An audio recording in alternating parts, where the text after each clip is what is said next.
a military vet, fresh off a brutal divorce, moves into a new apartment hoping for peace, but his shady landlord Carson has other plans. With sneaky fees and sketchy alternative payments, Carson pushes his luck one time too many. Our protagonist quietly gathers allies and hatches a plan, leading to a final showdown that turns the tables in a way Carson never saw coming. When the dust settles, justice is served, and Carson's little empire is left in ruins. Welcome to the Payback Vault, your go-to hub for revenge stories, epic karma, and jaw-dropping payback. If you love thrilling tales of justice and intense drama, you're in the right place. When I moved into that little apartment, I had high hopes. 12 years in the military and a rough divorce had worn me down, and I was ready to start fresh. I wanted a place where I could just breathe, somewhere I could find peace and rebuild a sense of calm. That apartment was supposed to be my sanctuary, a quiet corner where I could finally focus on myself. The building wasn't exactly glamorous, but it was in a nice area, close to restaurants, and had a certain charm that reminded me of the old days. My landlord, Carson, seemed friendly enough when we first met. He handed me the keys, shook my hand, and promised me he'd be an easygoing guy, not one of those uptight landlords. For the first few weeks, things were quiet, just as I'd hoped. But then, Carson started showing up at my door, unannounced, and each time, he'd have some urgent reason to need the rent a little early or would toss out suggestions about alternative payments. I didn't think much of it at first, but every time he showed up, I'd smell the unmistakable scent of weed lingering on it. At first, I shrugged it off. I'm not one to judge what people do in their own time, but it became clear that Carson's habits weren't just personal choices. He was trying to push them onto his tenants. Carson's shady behavior unfolds. It didn't take long for Carson's true nature to shine through. He was more than just a landlord. He was running a scheme. He'd slap on random fees, charge tenants for repairs that were never done, and worst of all, he started suggesting that we could pay him with weed if cash was tight. Every time he'd show up with that smirk, hinting that rent could be worked out, it made my skin crawl. There's a saying in the military, know your enemy. I wanted to give Carson the benefit of the doubt, but he pushed every boundary. I could see he thought he could walk all over his tenants, that we'd all be too afraid or too complacent to stand up to him, and maybe he was right for a while.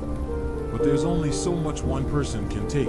I'd fought for everything in my life, and I wasn't about to let Carson turn my home, my hard-earned sanctuary, into some kind of trap house. The breaking point, one night, I'd just gotten back from a late run. I was finally winding down when I heard a knock at the door. Sure enough, there was Carson, grinning like he was everyone's favorite neighbor, and reeking of weed.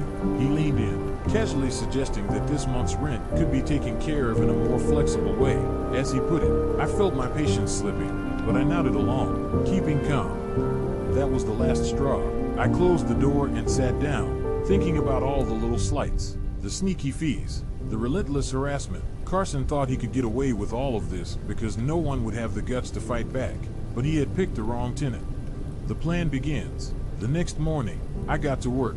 I started documenting everything, every bogus fee, every unannounced visit, every single time he hinted at alternative payments. I wrote down every detail, knowing I'd need solid evidence if I was going to take him down. I'd dealt with enough shady people in life to know that you can't just accuse someone without proof. Carson wouldn't see this coming.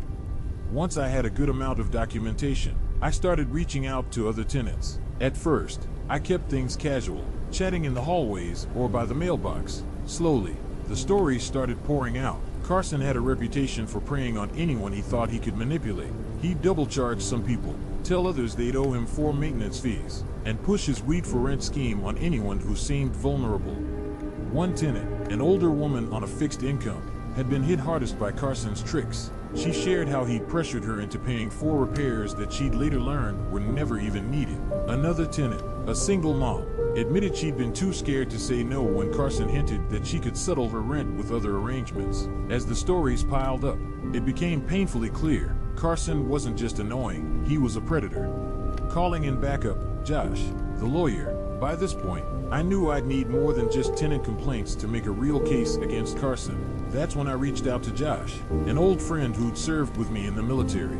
Josh had become a lawyer after his service and had a history of helping veterans and people who'd been wronged. I knew he'd have my back. Josh was outraged when I told him everything. He explained how we could build a strong case, documenting every illegal fee, every unannounced visit, and every suspicious favor Carson had pushed on the tenants. He also warned me to be careful. Carson might try to retaliate once he caught wind of our plans. But if we played our cards right, he said, Carson would have no choice but to face the music.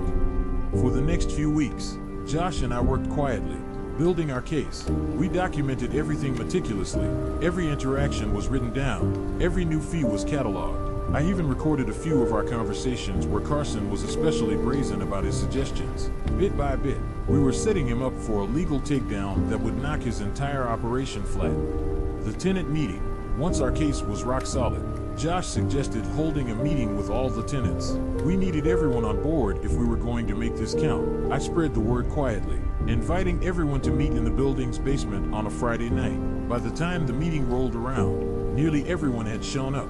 You could feel the tension in the room. I stood in front of the group, my heart pounding, and started laying out the evidence we'd collected. I showed them the records of the fake fees, the unannounced visits, the complaints I'd documented. People gasped, nodded, and whispered to each other as they realized just how much Carson had been getting away with. Some of them were visibly angry.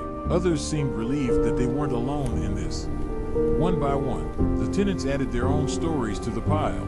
We created a clear, undeniable record of every underhanded move Carson had made. Together, we filed a formal complaint with the city's housing authority, each of us armed with copies of our receipts, our extra charges, and our written statements. The confrontation with Carson.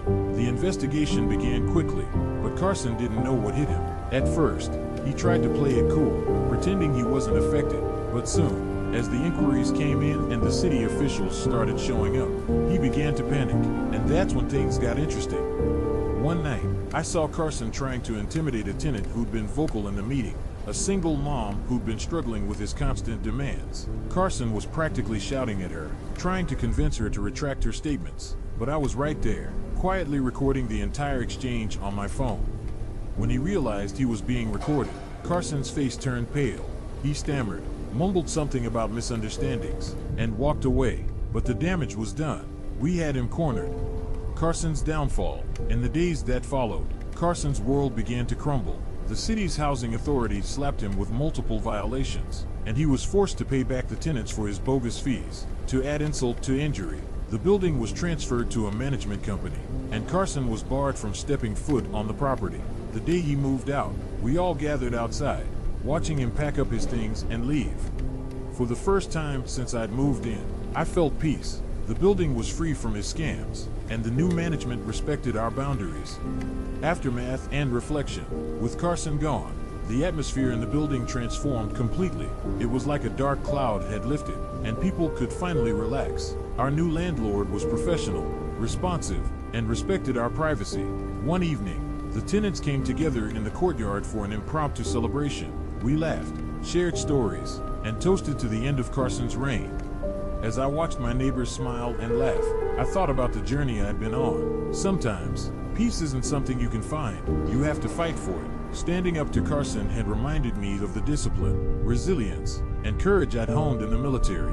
For the first time in a long time, I felt whole. I came here looking for peace, not a con artist in my living room. Carson learned the hard way: play shady games, win shady prizes. So, what would you have done in my situation? Would you have let it slide? Let us know in the comments below. And if you enjoyed this story, don't forget to like and subscribe for more.